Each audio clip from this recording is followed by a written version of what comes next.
नमस्कार दोस्तों, daily news India 1.0 में आपका बहुत बहुत स्वागत है। असदुद्दीन ओवैसी ने मोदी के ऊपर तंज कस दिया। शायद पहली बार उन्होंने तंज कसा होगा व्यक्तिगत रूप से कि भाभी कहाँ है, और मोदी का नाम लेके पूछा कि भाभी कहाँ है। मुझे लगता है कि कुछ चीज़ें ऐसी थी जो अभी तक अनकही थी, लेकिन ओवैसी साहब ने उत्तराखंड के अंदर यूनिफॉर्म सिविल कोड के मसले पर प्रतिक्रिया दी। उन्होंने मोदी जी से सवाल भी किया।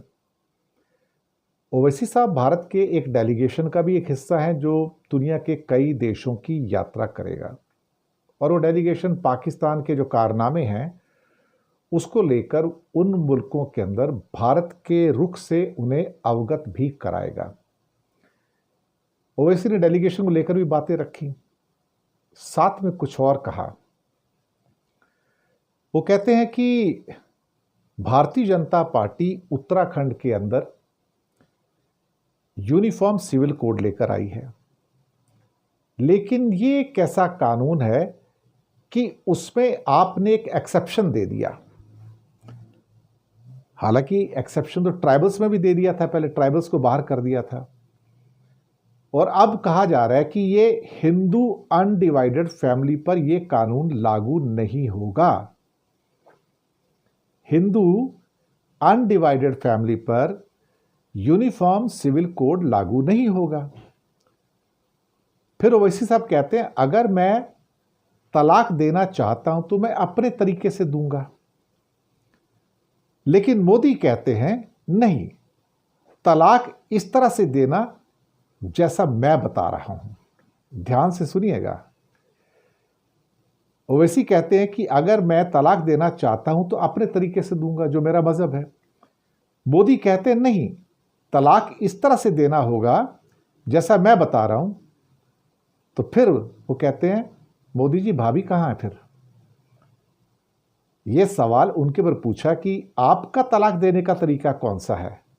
यानी कि पहली बार ओवैसी ने मोदी की वाइफ जसोदा बहन के ऊपर अटैक किया और मोदी को पूछा कि भाभी कहां, यानी कि जसोदा बहन कहां पर है, आपने किस किस्म का तलाक दिया? फिर ये मुझे लगता है कि ये अपने आप में एक बड़ी घटना है कि पहली बार ओवैसी ने व्यक्तिगत रूप से अटैक किया।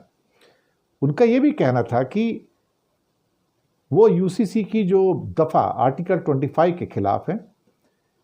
क्या हमारी शादी हमारे मजहब के खिलाफ है?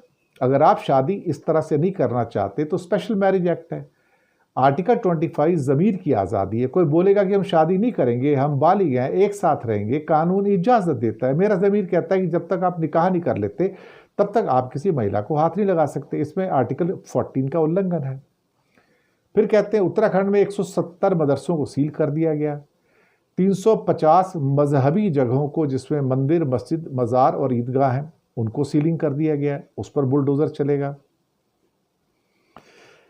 अब ये बात तो सही है। मुझे लगता है कि फिर आगे उन्होंने और भी चोट मारी। भोपाल के मंत्री ने हमारी बेटी के बारे में अनाप शनाप बोल दिया, मतलब कर्नल सोफिया कुरैशी के बारे में। आप विदेश जाएंगे तो दुनिया आपसे सवाल पूछेगी, तो मैंने कहा मैं जवाब दे सकता हूं।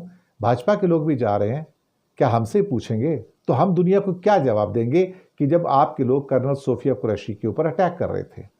लेकिन असली मुद्दा तो वो ही निकला कि मेरा ज़मीर कहता है कि जब तक आप किसी से निकाह नहीं कर लेते, वो तो बात सही है, लेकिन ये भी कहा कि मोदी जी बताएंगे कि भाई नहीं, तलाक इस तरह से नहीं देना चाहिए जैसे, और ऐसे लो जैसे मैं बताता हूं। तो फिर ओवैसी ने कहा कि भाभी कहाँ है। मुझे लगता है कि ये पूरी बीजेपी बड़ी तिलमिलाएगी इससे, और मोदी साहब खुद भी तिलमिलाएंगे, क्योंकि पहली बार मोदी से पूछा अगर आपने अपने तरीके से तलाक दिया तो वो कौन सा तरीका है भाई साहब जिसके द्वारा आपने जसोदा बहन को छोड़ा है। और फिर पूछा भाभी कहाँ? फिर शुक्रिया।